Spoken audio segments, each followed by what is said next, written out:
ضرورت ہوگی تو سوال کریں گے، ورنہ آپ اپنا بیان جاری رکھیے گا. Thank you.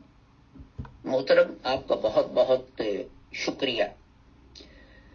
تو کچھ تاریخیں اس سلسلے میں اہم ہیں، وہ میں بتا دوں کہ حضرت مرزا غلام احمد صاحب رحمۃ اللہ علیہ جو تھے، آپ کی وفات 26 مئی 1908 کو ہوئی، اور اس سے کچھ سال پہلے جو تھے آپ کو خدا کی طرف سے اطلاع دی گئی تھی کہ بھئی اب وقت نزدیک ہے. تو آپ نے 20 دسمبر 1905 کو الوصیت جو تھی وہ شائع کی اپنی، اور پھر 6 جنوری 1906 کو آپ نے ایک اپینڈکس اپنی وصیت کا شائع کیا، جو تھے قواعد جن کے تحت انجمن نے کام کرنا تھا، اور ان چیزوں پر آپ نے دستخط کیے، اور اپنی زندگی میں انہوں نے انجمن جو تھی اس کی نگرانی کی کہ وہ کس طرح کام کرتی ہے.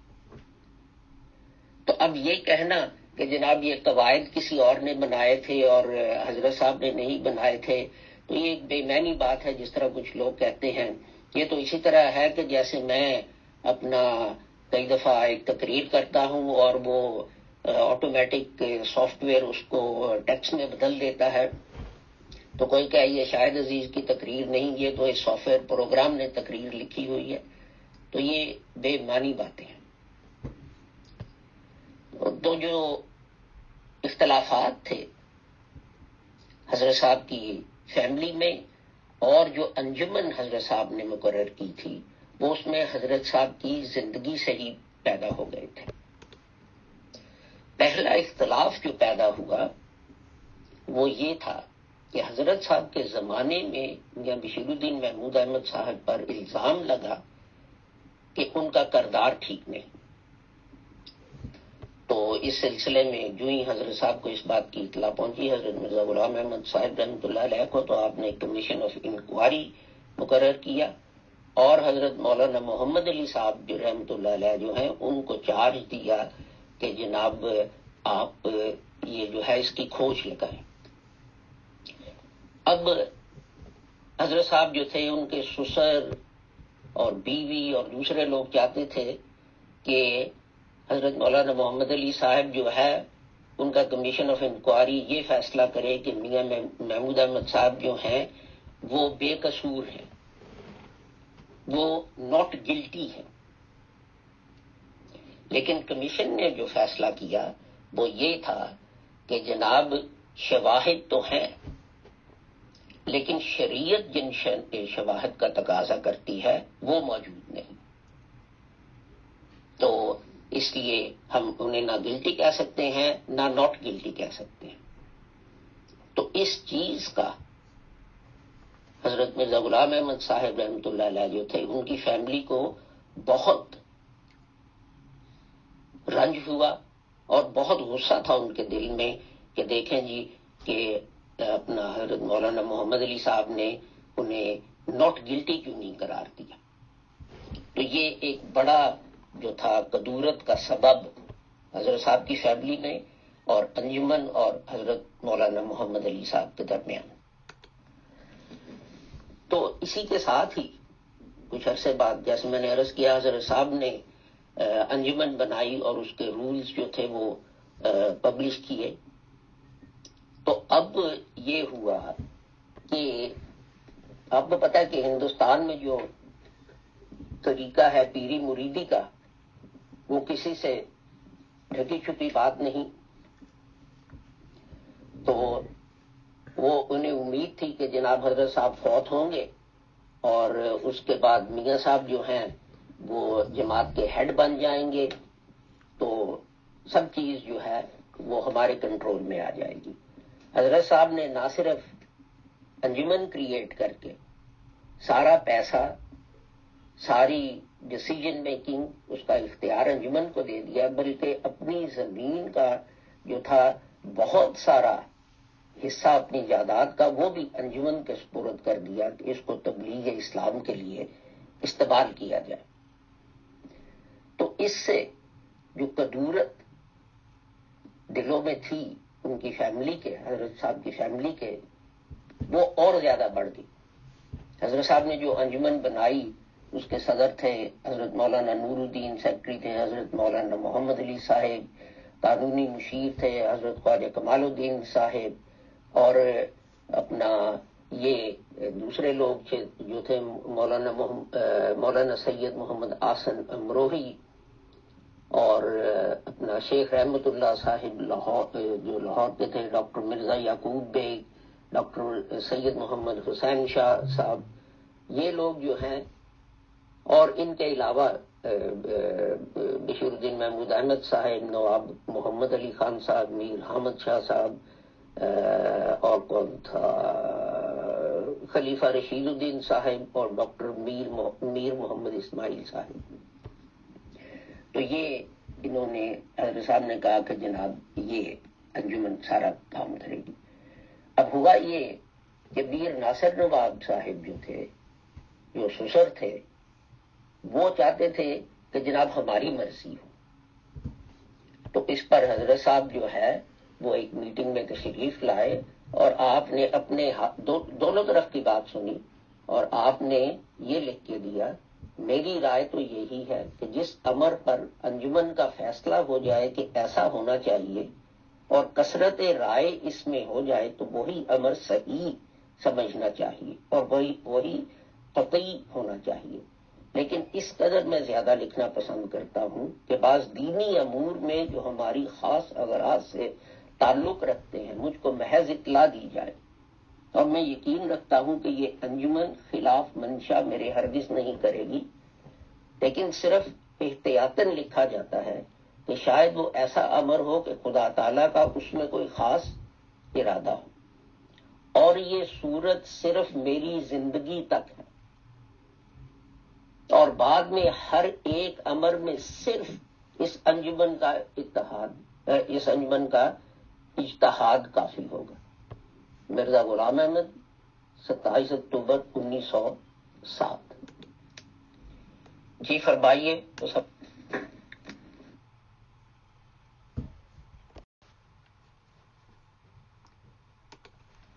جی محترم، 2-3 سوال پیدا ہوئے. پہلی بات تو یہ ہے کہ آپ نے فرمایا کہ مرزا غلام احمد قادیانی صاحب کی زندگی میں ہی انجمن اور ان کی مرزا صاحب کی فیملی کے درمیان اختلافات شروع ہو گئے تھے.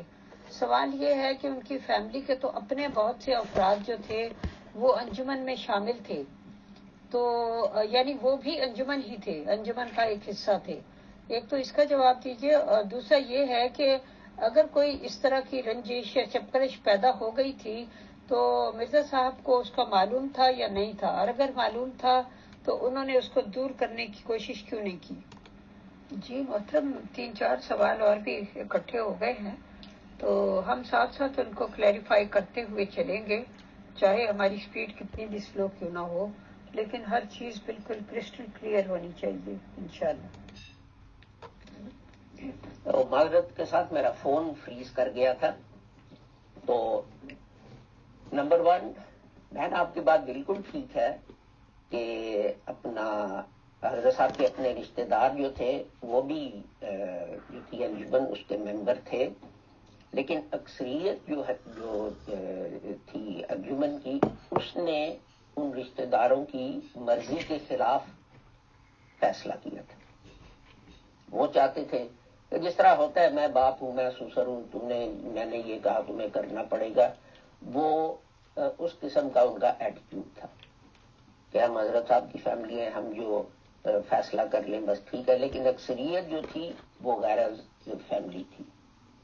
تو دوسرا یہ ہے کہ حضرت صاحب جو تھے وہ انجمن میں تشریف لائے میٹنگ میں. جب ان کو علم ہوا انہوں نے دونوں طرف کی بات سنی، اور انہوں نے ایک اپنی ہاتھ سے لکھ کے دیا وہیں بیٹھے بیٹھے، یہ نہیں کہ بعد میں کہیں جا کے کسی سے مشورہ کر کے کچھ کر کے، وہیں بیٹھے بیٹھے آپ نے لکھ کے دیا کہ جناب یہ انجمن ہے جو اپنا سارے فیصلے کرے گی. میں پڑھ کے سنا دیتا ہوں. میری رائے تو یہی ہے کہ جس امر پر انجمن کا فیصلہ ہو جائے کہ ایسا ہونا چاہیے اور کثرت رائے اس میں ہو تو وہی امر صحیح سمجھنا چاہیے اور وہی قطعی ہونا چاہیے.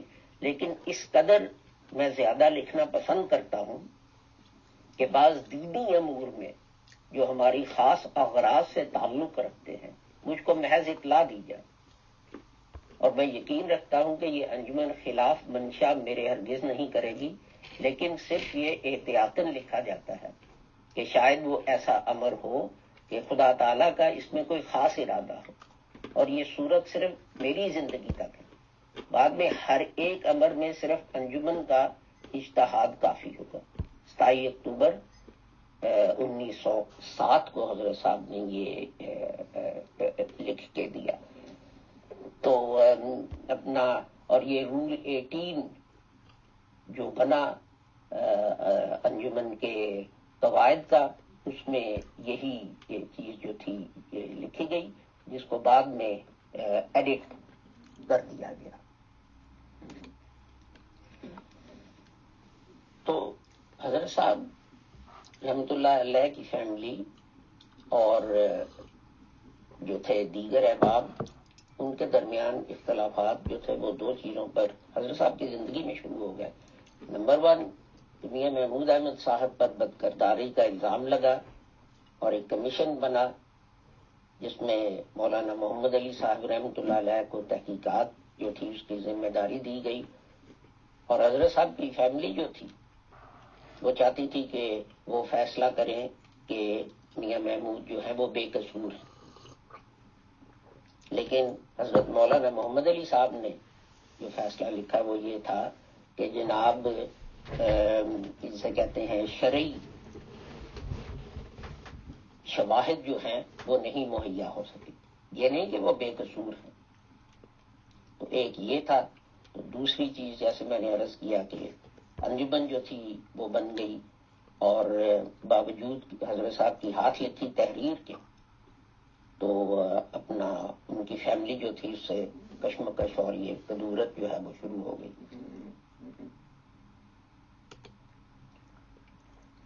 تو جیسے میں نے عرض کیا کہ حضرت صاحب کی وفات ہوئی 26 مئی 1908 کو، تو جنازہ جو تھا وہ قادیان گیا. تو حضرت مولانا محمد علی اور خواجہ کمال الدین صاحب نے باہمی مشورہ کیا اور انجمن جو تھی اس نے فیصلہ کیا کہ جناب ہم اپنا لیڈر جو ہے حضرت مولانا نور الدین جو ہے اس کو مقرر کرتے ہیں اور ہم ان کی اطاعت کریں. لیکن دو احباب جو جن کا کم از کم مجھے علم ہے، غلام حسن پشاوری اور حکیم شاہ نواز صاحب راول پنڈی والے جو تھے، انہوں نے مولانا نور الدین کی بیعت کرنے سے انکار کر دیا. جب میاں صاحب پر یہ الزام لگا، مجھے ایگزیکٹ عمر کا پتہ نہیں، لیکن وہ ٹین ایجر تھے جب ان پر یہ الزام لگا. جہاں تک مجھے علم ہے، میں اس کی زیادہ تفصیل میں نہیں جانا چاہتا. تو اپنا رات کے اندھیرے میں کوئی لڑکی پکڑی گئی تھی جو ان کے اپنا جو ہے بیڈ روم سے وہ نکل کے جا رہی تھی.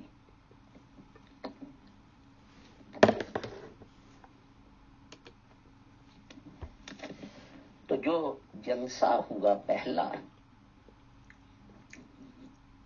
تو اس پر حضرت مولانا محمد علی صاحب نے رپورٹ پیش کی اور تقریر کی کہ انجمن جو ہے وہ اپنا جانشین ہے حضرت صاحب کی، لیکن ہم نے جو ہے کہ وہ تحریر بھی پڑھ کے سنائی جو حضرت صاحب نے اپنے ہاتھ سے لکھ کے دی تھی.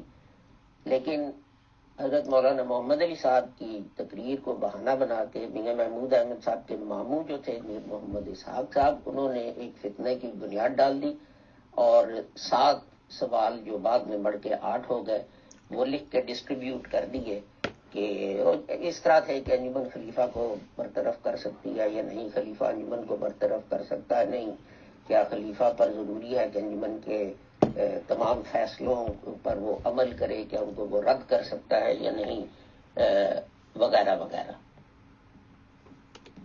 جی محترم، یہاں یہ سوال پیدا ہوتا ہے کہ کوئی بھی جماعت ہو،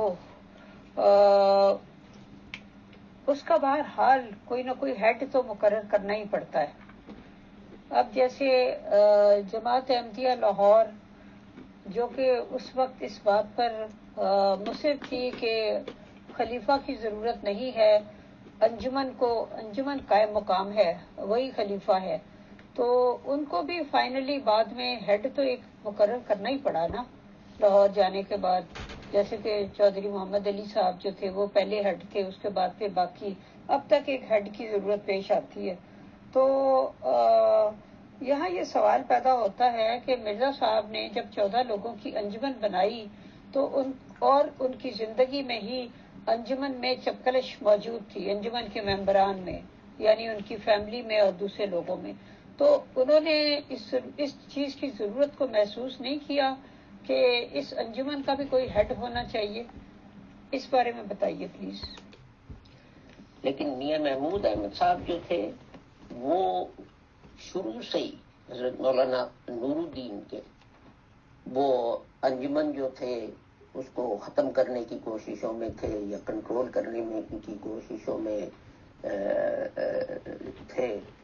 تو حضرت مولانا عبدالحق صاحب ودیارتھی جو ہے، یہ روایت ہے کہ وہ کہتے تھے کہ میر ناصر نواب جو نانا تھے میاں محمود احمد صاحب کے، وہ اپنا مولانا عبدالحق کے والد کی دکان پہ آیا کرتے تھے اور کہتے تھے کہ اپنا مرزا صاحب نے جلدی کی، میاں یعنی میاں محمود ابھی چھوٹا تھا، پہلی خلافت ہاتھ سے نکل گئی، لیکن اب کوئی خلافت جو ہے وہ ہمارے فیملی سے باہر نہیں جائے گی۔ اور وہ دیکھیں انہوں نے اپنی بات جو تھی وہ پوری کر کے دکھائی۔ تو یہ میاں صاحب کا ایک خط جو تھا جو انہوں نے مولانا نور الدین کو لکھا، تو اس میں سے میں کچھ ایکسٹریکٹ پڑھ کے سناتا ہوں۔ جس قدر پیپ پھوڑے میں بھری رہے وہ اسی قدر خراب ہوتا ہے۔ میرا اب تک یہ خیال تھا کہ جس قدر ہو سکے اس کو دبایا جائے، مگر اب اس دعا کے بعد میری طبیعت اور رائے نے بالکل پلٹا کھایا ہے، اور میرا یہ خیال ہے کہ اب وقت ہے کہ اس کا علاج کیا جائے۔ خط کے اینڈ پہ لکھتے ہیں، غرض کہ میری رائے تو یہ ہے کہ حضور کا ابھی شرع صدر خدا تعالی اس پر فرمائے تو خواہ کسی رنگ میں ہو، اب اس بات کا فیصلہ ہو جائے، کیونکہ ابتلا تو ضرور آنا ہی ہے۔ بہتر ہے کہ اس کا بیج نکالا جائے، نہ کہ جب درخت بن جائے۔ تو یعنی وہ مولانا نور الدین صاحب رحمۃ اللہ علیہ کو کہہ رہے ہیں کہ جناب مولانا محمد علی اور ان لوگوں کو جماعت جو ہے اس سے نکال دے۔ دیکھیں بہن، ہیڈ جو ہے ہونا اور بات ہے، اور ہیڈ کے اختیارات ہونا اور بات ہے۔ اسی لیے میں نے یہ مثال دی تھی کہ حضرت مولانا نور الدین صاحب رحمۃ اللہ علیہ جو تھے، لوگوں نے کہا ہم نے آپ کی بیعت نہیں کرنی، انہوں نے کہا ٹھیک ہے نہیں کرنی تو نہ کرو، انہوں نے انہیں جماعت سے نہ نکال دیا، وہ جماعت کے ممبر رہے۔ تا حیات حکیم شاہ نواز صاحب جو تھے وہ راول پنڈی جماعت کے صدر رہے، اور مولانا نور الدین کو علم رہا کہ انہوں نے میری بیعت نہیں کی۔ سوال ہیڈ ہونے کا نہیں ہے، سوال یہ ہے کہ کیا وہ ہیڈ جو ہے جو مرضی چاہے کر سکتا ہے۔ جھگڑا اس بات پہ تھا کہ یہ لوگ کہتے تھے کہ ہماری مرضی کرو، ہم مسیح موعود کے خاندان میں سے ہیں، جو ہم چاہیں گے وہ ہوگا۔ دوسرے کہتے تھے کہ نہیں، قوم کا روپیہ ہے، ہم نے قوم کو جواب دینا ہے۔ حضرت صاحب نے کہا ہے کہ ایک شورا ہونی چاہیے جو اپنا مل کے بیٹھ کے سوچ سمجھ کے جو ہے وہ فیصلے کرے۔ حضرت نبی کریم کے زمانے میں بھی یہی ہوتا تھا، حضرت نبی کریم خود جو ہے کاؤنسل بلا کے تو ان سے مشورہ کیا کرتے تھے کہ کیا کیا جائے۔ تو یہ ہیڈ ہونے کا سوال نہیں ہے، یہ ہے کہ کس قسم کا ہیڈ ہو۔ کیا آپ چاہتے ہیں کہ ایک ہیڈ ہو جو جواب دہ ہو آپ کو، یا آپ چاہتے ہیں کہ ایک ڈکٹیٹر ہو جو چاہے کرے اور آپ اس سے سوال نہ کر سکیں؟ تو یہ تو غیر اسلامی چیز ہے. تو اس پہ جھگڑا تھا. اسی لیے حضرت صاحب نے لکھ کے دیا کہ جس پہ انجمن اکثریت سے اتفاق کرے وہی فیصلہ جو ہے وہ قابل قبول ہوگا. جی محترم، شکریہ. اب میں آپ سے ایک ریکویسٹ پہ یہ کروں گی کہ آپ 1 منٹ کی آڈیو کریں.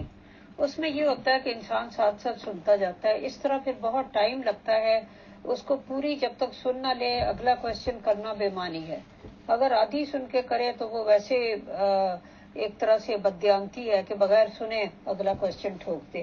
تو اس لیے میری یہ آپ سے ریکویسٹ ہے کہ آپ 1 منٹ کی آڈیو کریں. سوال میرا یہ ہے کہ پھر یہ خلیفہ کا کانسیپٹ کہاں سے آیا؟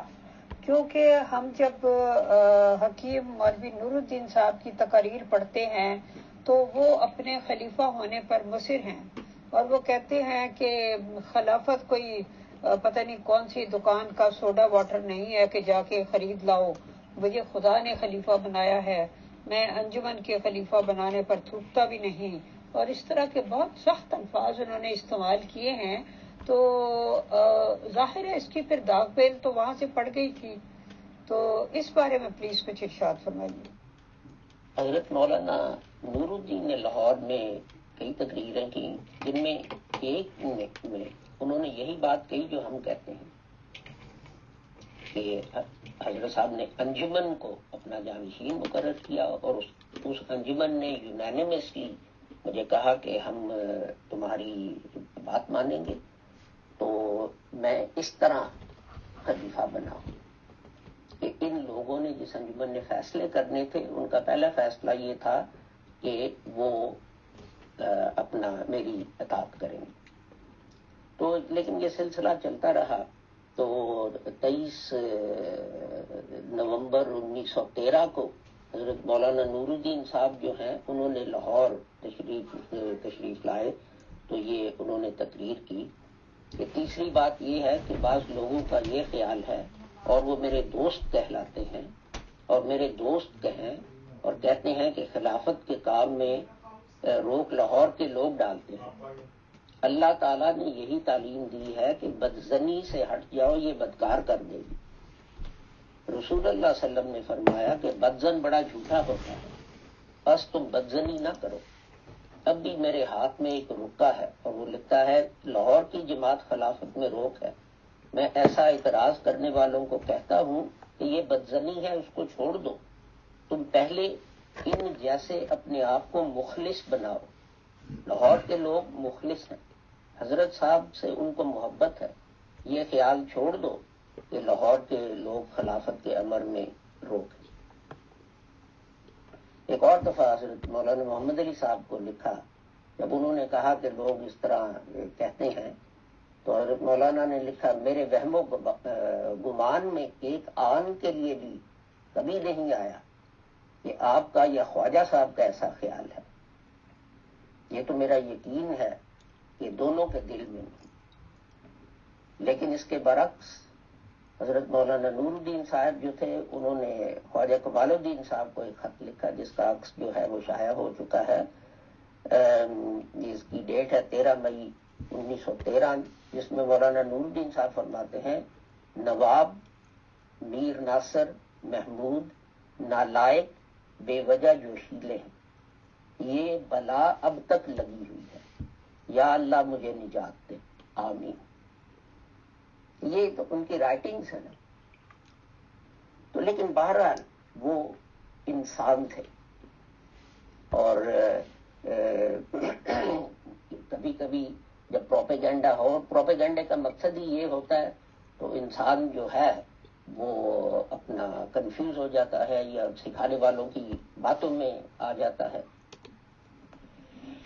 لیکن اہم بات یہ ہے کہ ایک انسان جو ہے اس کو آپ پروپیگنڈا اس کے خلاف کرتے رہیں تو انسان ہوتا ہے نا. کبھی کبھی اس کے دل میں جو ہے وہ آ جاتا ہے کہ یار یہ اتنے 100 خط مجھے آ رہے ہیں تو یہ سارے تو غلط نہیں ہو سکتے. لیکن میں نے وہ آپ کو حضرت مولانا نور الدین کی تقریر جو ہے وہ پڑھ کے سنا دی ہے، جس میں انہوں نے اس کا رد کیا۔ تو دیکھیں، جو بات میں دوبارہ دہراتا ہوں جو لوگوں کو سمجھ نہیں آتی وہ یہ ہے کہ خلیفہ ایک لفظ ہے، یہ ایک ٹائٹل ہے، ٹھیک ہے۔ اب یہ جو ہے خدا تعالیٰ نے فرشتوں کو یہ کہا کہ میں زمین میں ایک خلیفہ مقرر کرنے لگا ہوں، تو وہ بھی تو خلیفہ تھے نا۔ بات جو ہے ٹائٹل کی نہیں ہے، بات جو ہے کہ وہ جواب دہ ہوگا کسی کو نہیں، جواب اس کی اتھارٹی اور ان چیزوں کی ہے، کون رن کرے گا جواب کو، کون فیصلے کرے گا، کیا فرد واحد جو چاہے وہ فیصلہ کر دے تو آپ کو قبول کرنا ہوگا، تو یہ غیر اسلامی چیز ہے۔ حضرت مولانا نور الدین صاحب جو تھے ان کو جو تھا وہ یہ تھا کہ ان لوگوں نے میری بیعت کی ہے کہ میں اطاعت کروں گا، اور یہ اپنا مجھے خط آ رہے ہیں کہ یہ لوگ یہ بیعت کر کے تو یہ کہتے ہیں کہ اپنا میری اطاعت نہیں کریں گے۔ تو ہوا یہ کہ ایک صاحب تھے حکیم فضل دین، ان کی حویلی جو تھی اس کی فروخت کا تھا کہ یہ ان کی مورثی جائیداد تھی جو انہیں انجمن کو بیچنی پڑی، تو اب وہ اس کو واپس لینا چاہتے تھے اسی رقم پہ جس پہ انہوں نے بیچی تھی، لیکن انجمن کو پتا تھا کہ وہ زیادہ قیمتیں بڑھ گئی ہیں، تو حضرت مولانا نور الدین نے درخواست کی کہ بھئی ان سے نرمی برتو کہ ان کی خاندانی جائیداد ہے، تو صرف پیسے کا نہ دیکھو، تو ان کے جذبات کا بھی خیال رکھو۔ تو انہوں نے درخواست کی لیکن انجمن نے اس کو رد کر دیا۔ تو اس پہ میاں محمود اور ان لوگوں نے ایک بڑا طوفان کھڑا کر دیا کہ خلیفہ کی بےزتی کر دی، یہ کر دیا، وہ کر دیا، اور یہ لوگ آپ کو نکالنا چاہتے ہیں، اور ایسی ایسی باتیں۔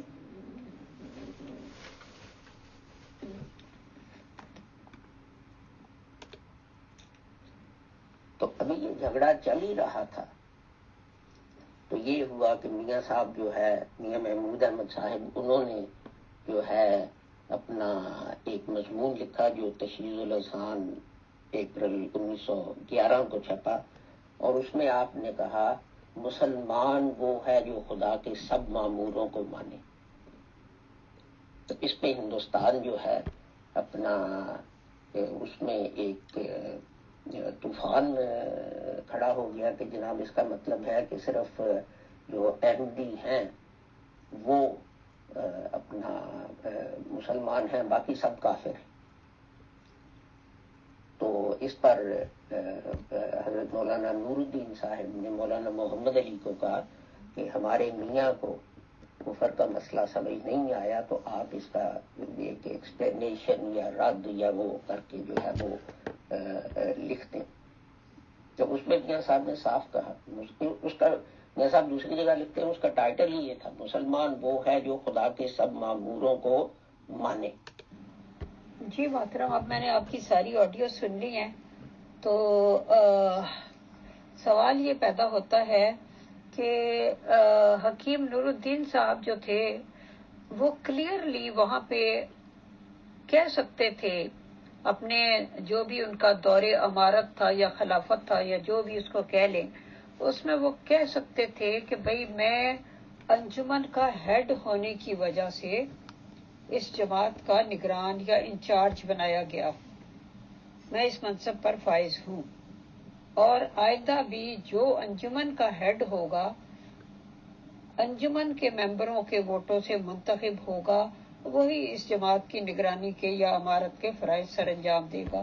تو یہ چیز کلیئر کی جا سکتی تھی، لیکن جیسا کہ آپ نے ان کی ایک تقریر کا ذکر کیا، ان کی 20 اور ایسی تقاریر موجود ہیں جو جماعت احمدیہ قادیان کے لوگ اپنی فیور میں استعمال کرتے ہیں۔ آپ نے اس تقریر کا ذکر کیا، اور بھی ہوں گی جو جماعت احمدیہ لاہور اپنی فیور میں استعمال کرتی ہے، تو معاملہ کلیئر نہیں ہوتا۔ اور دوسری بات یہ ہے کہ یہ بات کہیں کسی نے اٹھائی ہی نہیں کہ مرزا صاحب نے اپنی زندگی میں خلافت کا کوئی کانسیپٹ دیا ہی نہیں، ورنہ کیا وہ کلیئرلی نہیں کہہ سکتے تھے کہ میرے بعد خلافت جاری ہوگی؟ وہ جو قدرت ثانیہ کہتے تھے، قدرت ثانیہ سے ان کی کیا مراد تھی؟ پلیز یہ بتائیے۔ بہرحال آخری تقریر جو حضرت مولانا نے لاہور میں کی، اس میں آپ نے صاف لکھا کہا، جو چھپا بھی اخبار میں، کہ جناب یہ انجمن نے مجھے یونانیمسلی یہ خلیفہ مقرر کیا ہے، تو اس طرح میری خلافت قائم ہوئی ہے۔ حضرت صاحب نے انجمن کو مجموعی طور پہ کہا تھا کہ تم میرے جانشین ہو اور خلیفہ ہو۔ تو یہ ایک بات میں اور بھی عرض کر دوں کہ لفظ خلافت کی بات نہیں، بات یہ ہے کہ یہ پھر خلافت سے چیز کو لے جاتے ہیں قادیانی احباب نبوت کی طرح، کہ جی یہ دیکھو خلافت ہے اس لیے کہ حضرت صاحب نبی تھے، اور ہر ایک جو اس خلافت کے انڈر نہیں وہ کافر ہے۔ تو بات یہ ہے، جھگڑا یہ ہے، جیسے میں نے عرض کیا، ہمارا عقیدہ ہے کہ حضرت خاتم النبی نے، اب کسی نبی نے نہیں آنا، نہ کسی نئے نبی نے نہ پرانے نے، لا الہ الا اللہ محمد الرسول اللہ کافی ہے کسی کے مسلمان ہونے کے لیے، اس سے مزید کسی چیز کی ضرورت نہیں۔ ہاں آپ کہہ سکتے ہیں کہ اگر آپ ہمارے ساتھ شامل ہوں گے جماعت احمدیہ لاہور کے ساتھ تو تبلیغ اسلام کے کام کو تقویت ملے گی، اور وغیرہ وغیرہ، اور بہت ساری غلط چیزیں اور جو ہیں انٹرپریٹیشن ان کی اصلاح ہوگی۔ لیکن جیسے میں نے قرآن کی وہ آیت آپ کو سنا، آپ کے سامنے پیش کی، کہ دیہاتی کہتے ہیں کہ ہم ایمان لائے، انہوں نے کہا تم ایمان نہیں لائے لیکن تم مسلمان ہو، ایمان ابھی تمہارے دلوں میں داخل نہیں ہوا۔ جی محترم، یہاں یہ سوال پیدا ہوتا ہے کہ آپ لوگ انہیں مرزا صاحب کو صرف مجدد سمجھتے ہیں، اور جبکہ آپ کہتے ہیں رسول اللہ صلی اللہ علیہ وآلہ وسلم جو تھے وہ ان کے بعد کسی نے نہیں آنا، لیکن رسول اللہ صلی اللہ علیہ وآلہ وسلم ہی اپنے بعد ایک آنے والے کی پیشگوئی کر گئے اور قسم کھا کے کہا کہ مجھے قسم ہے اس خدا کی جس کے ہاتھ میں میری جان ہے، ضرور بضرور عیسیٰ ابن مریم تم میں نازل ہوں گے اور تمہارا امیر امام تم میں سے ہوگا۔ اب وہ جو عیسیٰ مسیح ابن مریم کے نازل ہونے کا کہہ گئے تھے، تو آپ لوگوں کے خیال میں کیا وہ آسمان پر زندہ ہیں اور انہوں نے آنا ہے، یا قرآن کریم کے مطابق وہ وفات پا چکے ہیں اور ان کے رنگ میں کسی نے آنا ہے، اور جس نے آنا تھا کیا وہ مرزا غلام احمد قادیانی صاحب تھے یا کوئی اور شخص عیسیٰ ابن مریم کے روپ میں آئے گا؟ ان پلیز سارے سوالوں کے جواب دیجیے۔ دیکھیں بہن، حضرت مولانا نور الدین جو ہیں انہوں نے حضرت صاحب کی قبر پر کتبہ لگایا مرزا غلام احمد مجدد صاحب کیا تھا۔ اب اس کا کیا علاج ہے کہ قادیانی جو ہیں وہ کہتے ہیں کہ نہیں جی وہ نبی تھے، ان کے اپنے خط رائٹنگ ہینڈ رائٹنگ موجود ہے، خط ہم نے شائع کیے ہیں کہ مرزا غلام احمد جو تھے میں ان کو مجدد 14ویں صدی کا مانتا ہوں اور اس سے زیادہ کچھ نہیں مانتا، لیکن قادیانی جو ہے وہ پھر بھی اپنی رٹ لگائے ہوئے ہیں کہ نہیں جی حضرت مرزا صاحب جو تھے وہ تو نبی تھے، ساری جماعت نے ان کو نبی مانا۔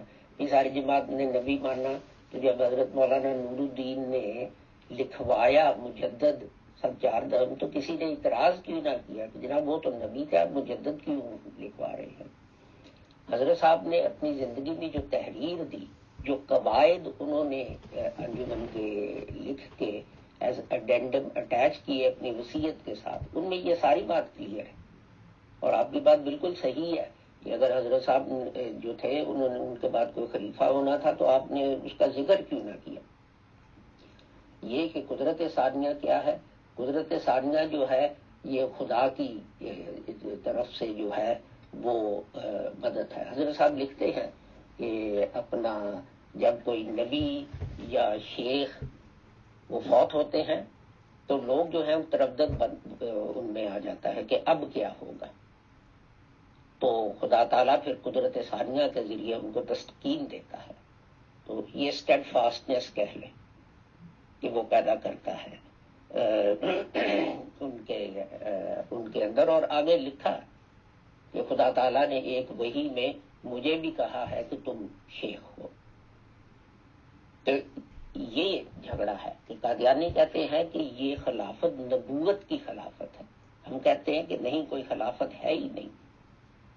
وہ جو قدرت ثانیہ ہے وہ صرف یہ ہے کہ بڑا خطرناک ٹائم تھا جماعت پر، تو لوگوں میں جو ہمت حوصلہ خدا تعالیٰ نے پیدا کیا وہ قدرت ثانیہ ہے.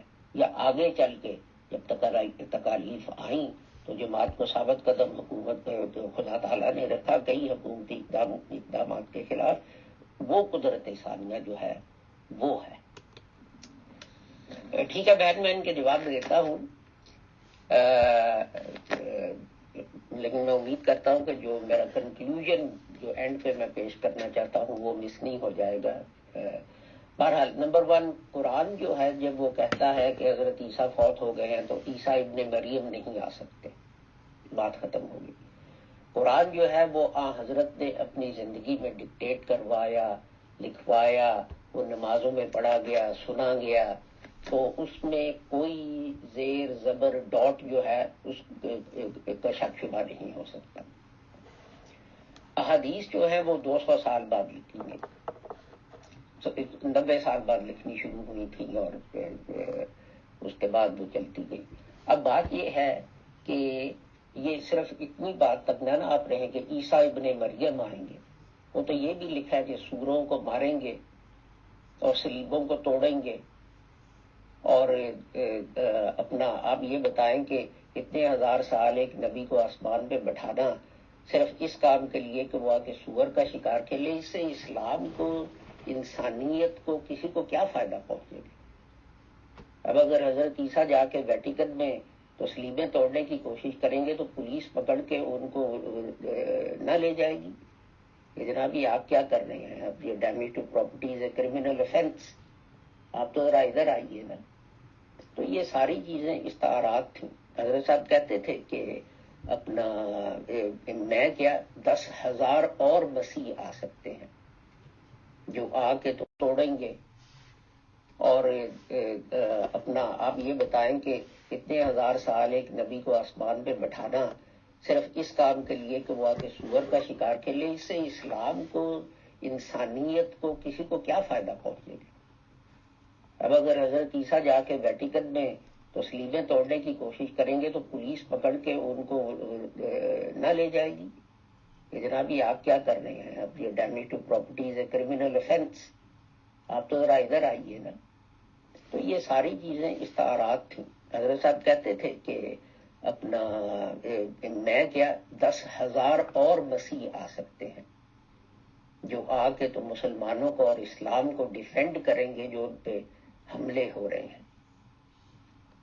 تو یہ حضرت صاحب کی اپنی رائٹنگ ہے، لیکن حضرت صاحب کہتے ہیں کہ یہ مجھے ماننے سے معاف رکھو کہ عیسیٰ ابن مریم جو تھے وہ آسمان پہ زندہ بیٹھے ہیں اور وہ دوبارہ آئیں گے اور وہ جو ہے مسلمانوں کی اصلاح کریں گے. جی محترم، آئی ایم ریئلی سوری، یہ قدرت ثانیہ والی بات بالکل بھی واضح نہیں ہوئی.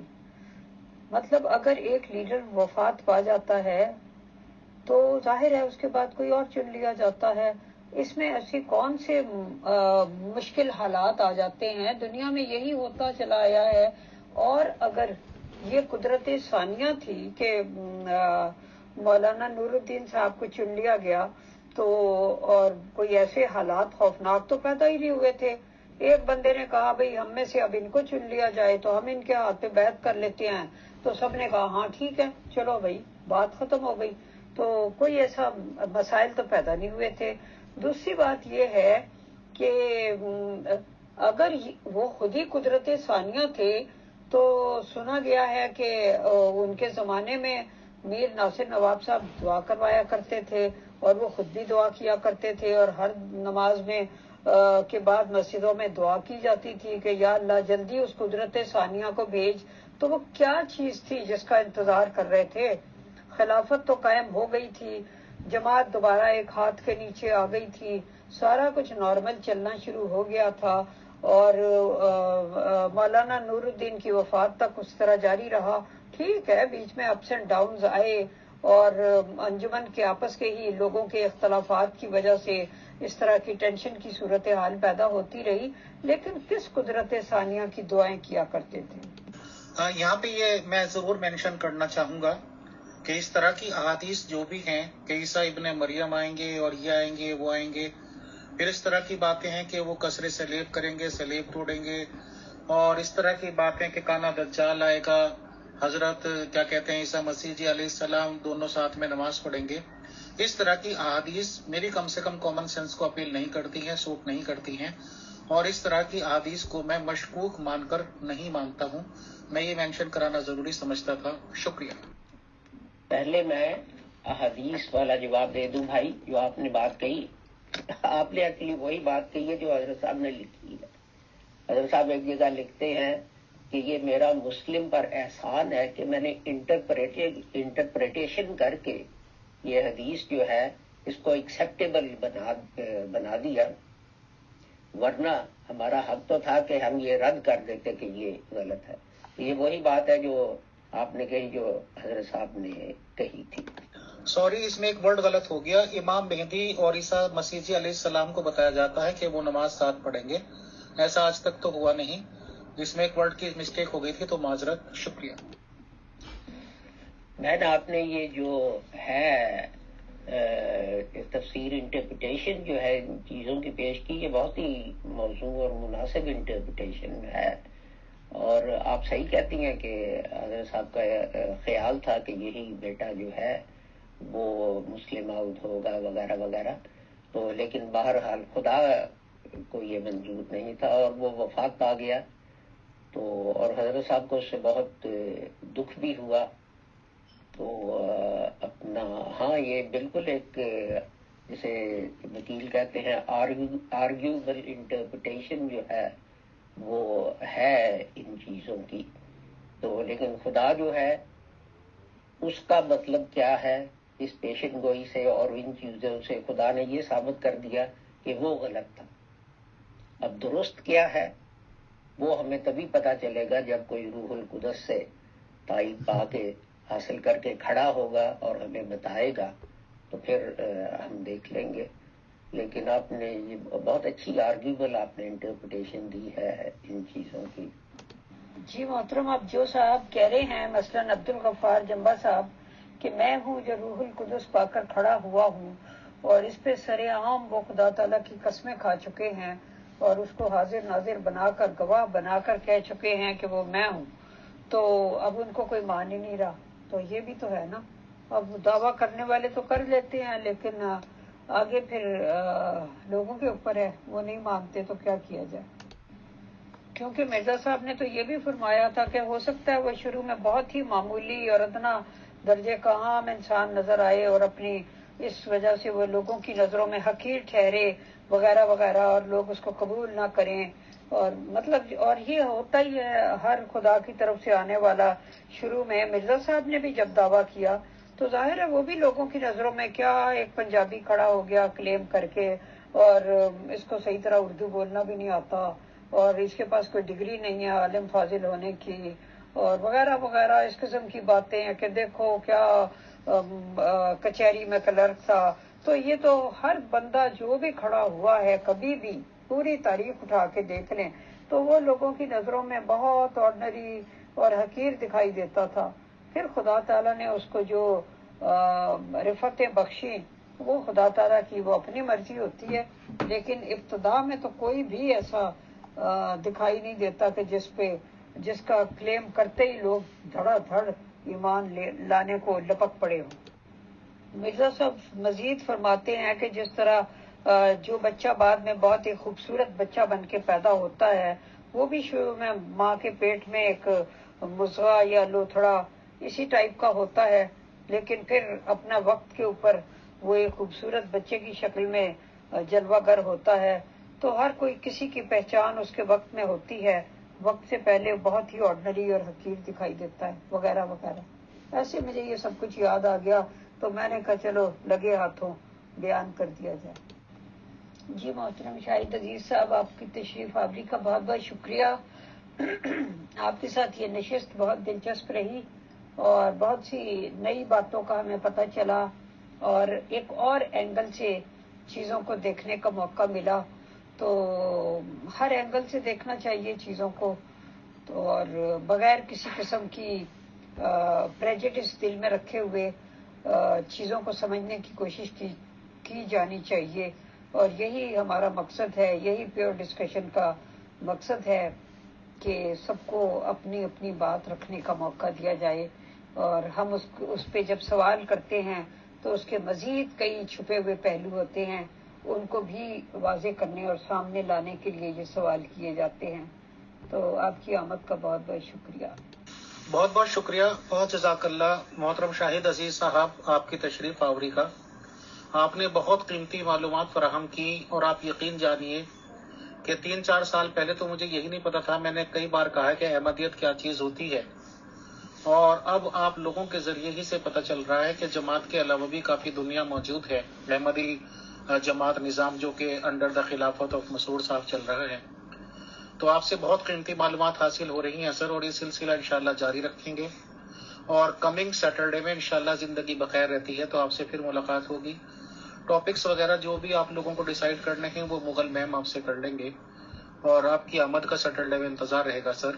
بہت شکریہ، بہت جزاک اللہ.